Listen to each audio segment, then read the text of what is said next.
Hey review family, keep it tight. My name is Jay Morse, the Review Guy, and I'm back again to bring you another video. And in this one I'm going to be covering the new Annihilator record entitled Ballistic, Sadistic, which might just be the most thrash metal title that I've heard in a while. Annihilator is a Canadian thrash metal band formed in 1984 with only one remaining member from the original lineup. They have had a tumultuous lineup, and they're often regarded in the big four of Canadian thrash metal. I think at this point they can be called prolific, and they've never really slowed down. This can be a good thing if you want to hear as much as you possibly can consume from the band and thrash metal in general, but a bad thing if you consider the fact that they've never done too much to reinvigorate their style. They're one of those bands that you can consistently count on releasing just a kick-ass full-throttle thrash metal record, where a lot of thrash metal bands nowadays feel like they're bleeding the influence of past thrash metal greats, most notably the big four of the US thrash metal scene, and you're even talking about bands like Creator and Overkill.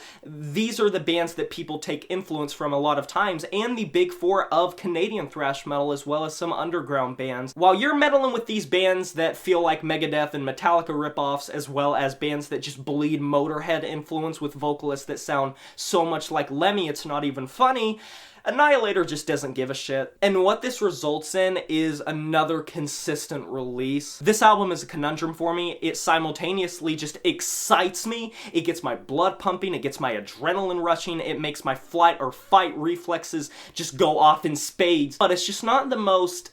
It's missing something, I can't really lie. It might sound like I'm about to bash this record, but I'm actually surprisingly going to be slapping it with a fairly strong score by my standards. Maybe that's a bit of a spoiler, but I just want to preface it a bit so people don't click off thinking that I'm a hater of this band. I like this band a lot. I think they're one of the best thrash metal bands still at large that are sticking to their style. And I think that's simultaneously their downfall and the reason why their music is so much fun in the first place. Their lyrics are typical machismo for thrash metal, and not just machismo, but the typical evil feel that you would have gotten from an Iron Maiden or a Judas Priest or a Black Sabbath, complete with the jump the fuck up riffs. You know the ones I'm talking about, the ones that feel like they are the size of skyscrapers, they're so chunky, but you also get the speed metal Motorhead type fast-paced riffage, drums that are just trying to pummel you as fast as they possibly can. Jeff Waters performing a classic thrash metal throaty scream type delivery. Now on one hand, I want to say that this is one of the best thrash metal records that I've heard in a while, which it is,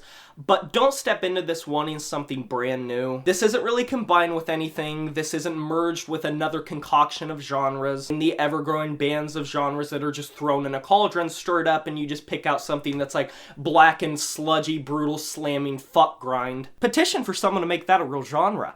I give you the full right, just give me credit, please. But for real, grimy bass work, just so balls to the wall songs here. It even has the somewhat classic thrash metal thing of you gotta have a solo, you gotta have that fast-paced solo. Most of the time the riffs can range from classic thrash metal riffage to a little bit more demented sounding riffs that you would have also gotten in thrash metal back then. These are also omnipresent when it comes to the solos. They have that factor of sounding all devilish if you want that coming from your heavy metal and thrash metal. And I'm just finding it hard to really put into words that this is a good record, because I feel like I'm just constantly dissing it at all points, but when I get it on, I'm just like, fuck you!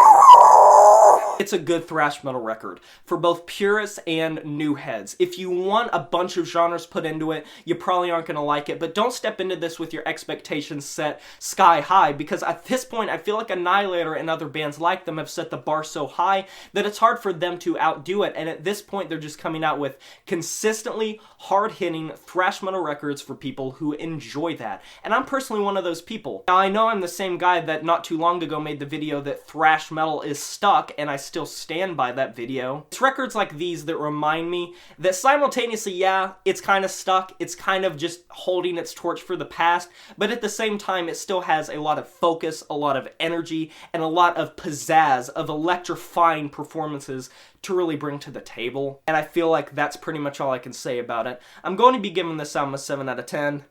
And that is a wrap. Have you heard this new Annihilator record, Ballistic, Sadistic? If you have, let me know in the comment section below what you thought about it. I would love to discuss a record with you. Be sure to stay for the end screen. I'll link some videos that you might be interested in. Like this video if you enjoyed it, subscribe to join the review family today, and smash that notification bell to be notified of my future uploads. You know who it is. My name is Jay Morse, the Review Guy, and I'm signing off saying fair.